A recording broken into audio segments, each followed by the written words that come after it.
Добрый день, уважаемые коллеги. Наш урок третьего уровня номер 6 посвящен самой актуальной проблеме– это стресс. И вот здесь мы с вами должны четко разобраться, что представляет собой стресс. Это рубцовая ткань или это разрыв тканей, в ходе которых меняется в данном случае состояние соединенно-тканного матрикса. Какие выбор технологий мы можем предложить на сегодняшний день нашим пациентам для коррекции данной проблемы? Ну и по плану, как всегда, мы начинаем с вами с определения, классификации, потому что любой физический фактор, какой бы мы с вами ни выбирали, должен обоснованно назначаться с учетом ширины разрыва, то бишь стрии, глубины повреждения, а также соотношения площади здоровой ткани к относительно площади поврежденной. А также имеет большое значение и стадия созревания, первая или вторая. Поэтому, конечно, мы с вами прекрасно понимаем, что для нас разбор любой проблемы– это определение патогенез, это классификация и обоснование назначения физических факторов на основе того, на какую стадию мы влияем, какую характеристику мы хотим изменить данной проблемы. Характеристику ширины, глубины, соотношение площади здоровой ткани к площади рубцовой. Это для нас имеет принципиально важное значение, потому что именно от этих причин, от этих факторов будет зависеть выбор технологий. Конечно, для нас имеет большое значение это именно классификация стрий и отсюда подбор тех технологий, которые могут нами с вами рекомендоваться пациенту. Потому что проблема на сегодняшний день не столь проста, как это может нам показаться, и слово атрофический рубец, куда у нас относится атрофия, атрофические рубцы, мы туда вводим и постакне, мы туда вводим и морщины, и стрии, хотя патогенез каждой из этой проблемы совершенно разный. Разные изменения в структурных характеристиках, но мы все сводим к одному знаменателю, а потом удивляемся, ну почему же, для чего-то технология срабатывает хорошо, для какой-то проблемы она не подходит совершенно. Ну и если мы дадим определение стрих, взятое именно в интернете, то мы видим, что прежде всего это линейные дермальные рубцы. Посмотрите, чередующиеся с полосами атрофии. Ну вот я вот даже по определению была дико удивлена, потому что полосы растяжения, как бы это растяжение, но представляет собой дермальные рубцы, я представляю, что это рубцовая ткань, чередующая с полосами атрофии. И дальше рассказывается, где они могут возникнуть, что возникают они вследствие испытывания соединительной тканью большой нагрузки, и чаще всего они возникают в любом возрасте, начиная от подросткового до, естественно, молодой пубертат, у пациентов, активно занимающихся бодибилдингом, причем возникать они могут на животе, молочных железах, ну, в общем, на любой зоне тела. Ну, кроме пациентов, которые находятся в стадии именно старения гормонального, у этих пациентов стрии не возникают.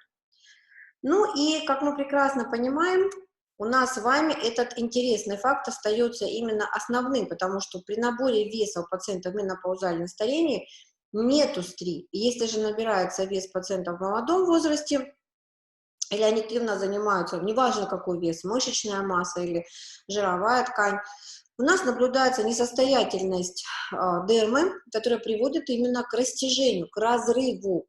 И вот слово «рубцы», сочетающиеся с атрофией, меня вообще вызвали некоторый когнитивный диссонанс, потому что я сидела, думала, где рубец, где атрофия, почему они сформировались. То есть я хочу сказать, что не всегда у нас есть правильное определение. Если мы посмотрим на стрии, где тогда рубцовая ткань? Это нормальная ткань. Вот эта ткань какая? Это атрофия. А где тогда рубцовая ткань, которая была написана в определении стрий?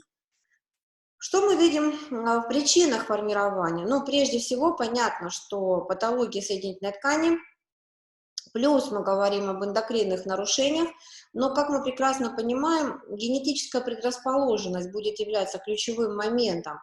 Именно генетическая предрасположенность и даст нам при наборе веса, связанное с набором именно мышечной массы, жировой ткани, увеличением развития при беременности матки и плода развития, Пубертат, резкий набор веса, может приводить к тому, что у нас появляется данная проблема. Ну и, конечно же, эндокринные нарушения, о которых мы говорим. Поэтому причина возникновения растяжек, как всегда, посмотрите, факторы, приводящие к развитию стрий, плохо изучены. И генеральный консенсус относительно того, что вызывает стрий, не существует. Есть только предположение, что растяжки легче развиваются в коже, которая имеет высокую долю видоизмененно твердо сшитого коллагена, и именно который у нас формируется в начале созревания пациентов. И поэтому именно поломки соединительной ткани приводят к появлению стрий. При растяжении кожи мы говорим о том, что возникает чрезмерная дегрануляция тучных клеток, чем активизация металлопротеиназ с последующим повреждением коллагена и эластина. Плюс продолжительное применение топических кортикостероидов или синдром Кушингоида, связанный с повышением адренокортикотропной активности, также может приводить к появлению стрий.